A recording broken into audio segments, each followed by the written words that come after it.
9ನೇ ಕ್ರಮಾಂಕದಲ್ಲಿ ಬ್ಯಾಟಿಂಗ್ಗೆ ಬಂದ ಧೋನಿ ಫ್ಯಾನ್ಸ್ಗಳಿಂದ ಬೈಗುಳ. ಎಲ್ಲರಿಗೂ ಪಟು ಕನ್ನಡ ಟಿ ವಿ ಯೂಟ್ಯೂಬ್ ಚಾನಲ್ಗೆ ಸ್ವಾಗತ ಸುಸ್ವಾಗತ ಅಂತ ಹೇಳ್ತೇವೆ.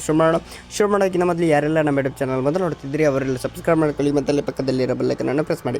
ರಾಯಲ್ ಚಾಲೆಂಜರ್ಸ್ ಬೆಂಗಳೂರು ಮತ್ತು ಚೆನ್ನೈ ಸೂಪರ್ ಕಿಂಗ್ಸ್ ನಡುವಣ IPL 2025ರ 8ನೇ ಪಂದ್ಯದಲ್ಲಿ ರವಿಚಂದ್ರನ್ ಅಶ್ವಿನ್ ನಂತರ ಅನುಭವಿತ ವಿಕೆಟ್ ಕೀಪರ್ ಬ್ಯಾಟ್ಸ್ಮನ್ ಎಂದು ಧೋನಿ ಬ್ಯಾಟಿಂಗ್ ಮಾಡಲು ಬಂದಿದ್ದು ಎಲ್ಲರಿಗೂ ಅಚ್ಚರಿ ನೀಡಿತು.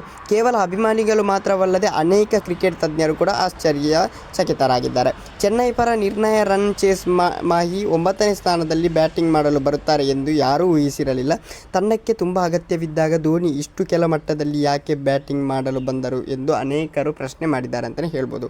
ಈ ವಿಚಾರದಲ್ಲಿ CSK ಹಾಗೂ ಧೋನಿ ಅಭಿಮಾನಿಗಳೇ ಕೋಪಗೊಂಡಿದ್ದಾರೆ. ಬಳಕೆದಾರರು ಅವರನ್ನು ಸಾಮಾಜಿಕ ಮಾಧ್ಯಮದಲ್ಲಿಯೂ ಟ್ರೋಲ್ ಮಾಡಲಾಗುತ್ತಿದೆ. ಆದರೆ ಸಮಯದಲ್ಲಿ ಭಾರತದ ಮಾಜಿ ಆಲ್ರೌಂಡರ್ ಇರ್ಫಾನ್ ಪಠಾಣ್ ಕೂಡ 9ನೇ ಕ್ರಮಾಂಕದಲ್ಲಿ ಅವರ ಬ್ಯಾಟಿಂಗ್ ಬಗ್ಗೆ ಅಸಮಾಧಾನ ವ್ಯಕ್ತಪಡಿಸಿದ್ದಾರೆ.